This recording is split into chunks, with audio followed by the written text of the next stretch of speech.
Alors avant-dernière vidéo, dans laquelle je vais vous montrer un outil que j'utilise beaucoup, c'est le filtre passe-haut. Alors le filtre passe-haut, il n'est pas dans la catégorie renforcement, vous n'allez pas le trouver ici, il est dans la catégorie diverses. C'est un filtre qui est un petit peu particulier, c'est-à-dire que vous n'allez pas pouvoir l'utiliser comme ça, vous allez devoir créer en fait un nouveau calque et désaturer ce calque et utiliser un mode de fusion un petit peu différent. Vous allez voir que c'est très simple. La première chose à faire, c'est de créer un nouveau calque.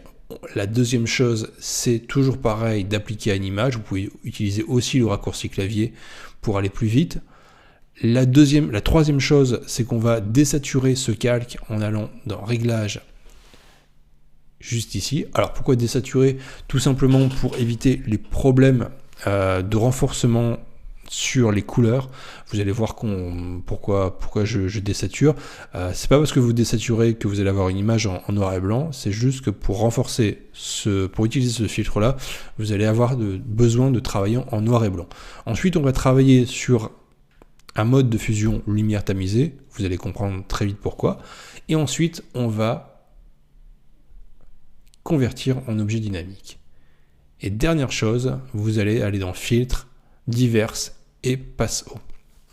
Je fais un petit zoom au niveau de cette image-là et vous allez comprendre très vite comment il fonctionne. Donc en fait, ce filtre va vous permettre de travailler sur en fait les contours de votre image et avec un rayon sur lequel vous allez choisir, un petit peu comme dans les précédentes vidéos, les outils que je vous avais présentés, netteté optimisée, accentuation, etc., sur lesquels on choisissait le rayon pour choisir quelle zone de votre image vous vouliez renforcer. Donc on va commencer par un rayon de 10 à peu près.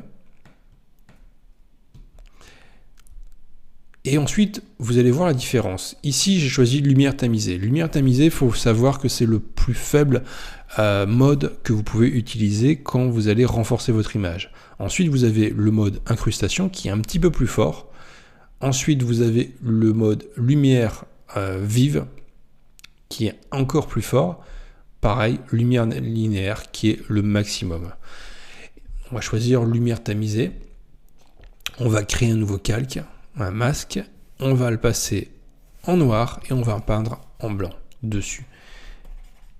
Et en fait, l'avantage de ce filtre passe-haut, de cette méthode avec le filtre passe-haut, c'est que vous avez une grande flexibilité quand vous allez devoir retoucher une image. C'est-à-dire que vous allez pouvoir faire ce que vous voulez, juste avec un outil très simple, quelques étapes que vous pouvez bien sûr inclure dans un script, dans une action, que vous pouvez ensuite appliquer quand vous le souhaitez dans votre image. Et en fait, l'avantage de ce filtre, c'est que vous allez pouvoir le dupliquer autant de fois que vous le souhaitez. Donc, on va faire un avant-après.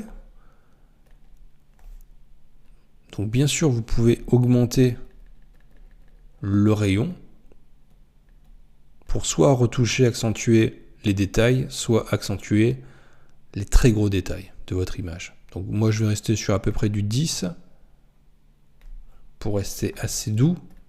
Donc, voilà un petit peu le résultat. Ensuite, ce que je vais faire, c'est que je vais dupliquer ce calque-là. Et je vais travailler cette fois-ci sur les petits détails. Je ne vais pas du tout changer le masque, c'est-à-dire le masque ici que j'ai créé correspond aux yeux et à la bouche, au sourire. Je vais travailler sur un rayon plus faible, autour de 5, 4-5 à peu près. Je vais valider. Et là, donc, ça a été directement fait puisque tout simplement, j'avais conservé le masque. Voilà. Je peux ensuite encore dupliquer ce calque en travaillant sur cette fois-ci lumière linéaire qui est le maximum. Alors je peux choisir incrustation même, je ne vais pas choisir lumière linéaire tout de suite. Je vais modifier un tout petit peu le rayon et cette fois-ci je vais remplir de blanc mon masque de manière à voir le résultat et travailler sur l'ensemble du portrait. Voilà.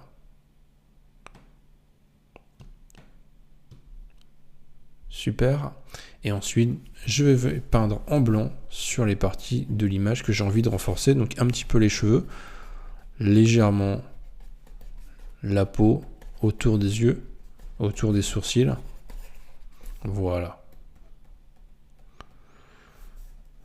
Et enfin, je vais terminer en dupliquant encore une fois et en choisissant, allez, toujours incrustation. Donc je vais remplir le de blanc en appuyant sur commande J, commande retour et ensuite commande I. Et ensuite là, je vais choisir tout simplement un rayon très élevé pour faire un petit dodge and burn généralisé. Donc juste en choisissant autour de 30 à peu près. Et bien sûr, je vais baisser l'opacité de ce calque-là aux alentours de 20%. Je pense que ça va être bon. Allez, on va même l'augmenter un petit peu autour de 30. On va essayer. Voilà, super.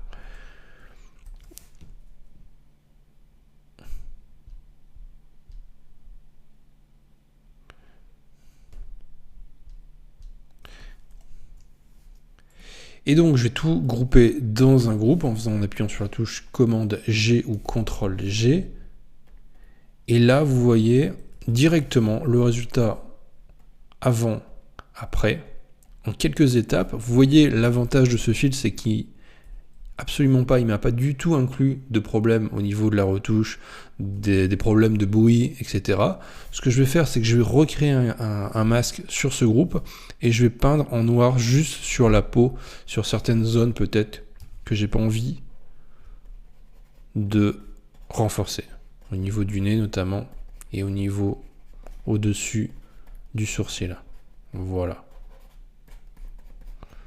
Donc en fait, vous voyez l'avantage de cette technique, un outil vraiment qui va être vraiment très flexible avec l'objet dynamique, avec la possibilité de dupliquer vos calques plusieurs fois. Vous avez le choix aussi de choisir le mode de fusion que vous souhaitez utiliser. Donc je vous rappelle, lumière tamisée c'est le plus faible, incrustation c'est le moyen, et ensuite lumière crue, lumière vive, lumière linéaire, c'est les plus forts, ceux qui vont vous donner le plus de renforcement au niveau de votre image. Et ensuite vous créez un masque et vous allez peindre sur votre image aux endroits que vous souhaitez voir renforcés. Donc c'est vraiment l'outil parfait. Vous pouvez bien sûr l'utiliser en complément des autres outils que j'ai pu vous montrer dans les précédentes vidéos.